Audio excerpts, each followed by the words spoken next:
Dear Madam President Mariam Rajavi, ladies and gentlemen, it is an honor for me to be with you today, and especially to be with those who have sacrificed themselves for Iran's democratization. I am also extremely happy to have the chance to make a small contribution to the fight you are waging for freedom, justice, and above all, respect for human rights in Iran, which is today occupied by a theocratic regime that has brought its own citizens to their knees. I know very well what fight tyranny means.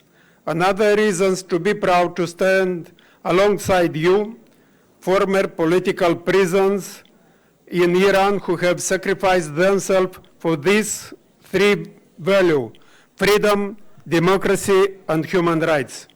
Today, the international system is profoundly dynamic and unstable, and we don't know what tomorrow's world will look like.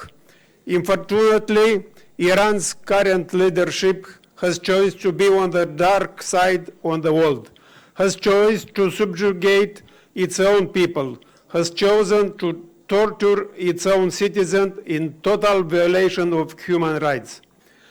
We are witnessing today how a great country of over 80 million people has been turned by the current leadership into a state of instability far from the international system.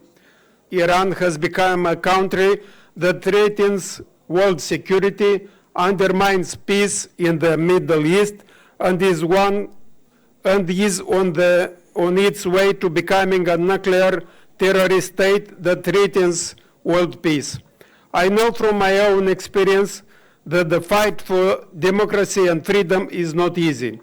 I also know that you, esteemed colleagues, led by President Rajavi, have a duty to restore normality and make Iran a democracy and a predictable state that adds value to the civilized world. Dear friends, your country is under a dictatorship, and the 10 points program promoted by President Mariam Rajavi is designed to concretely revive tyranny that today subjugates tens of millions of citizens.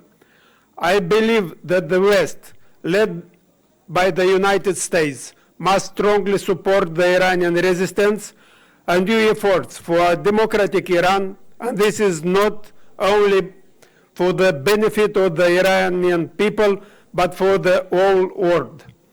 A state ruled by a criminal like Ibrahim Raisi should not be negotiated with, and those involved in terrorist attacks like Asadullah Assadi should serve their sentence not sent to Iran as a hero of the theocratic regime. Madam President Mariam Rajavi, together with your comrades in the hall today and with the millions of Iranians who support you, you have the responsibility to win and to bring Iran back in the ranks of civilized country. We wish to see a denuclearized Iran, and Iran for democracy and a rich and amazing culture, not terrorism. An Iran that respects human rights and promotes freedom and Iran of tomorrow's world. I wish you success, and God bless Iran and the Iranian people. Thank you.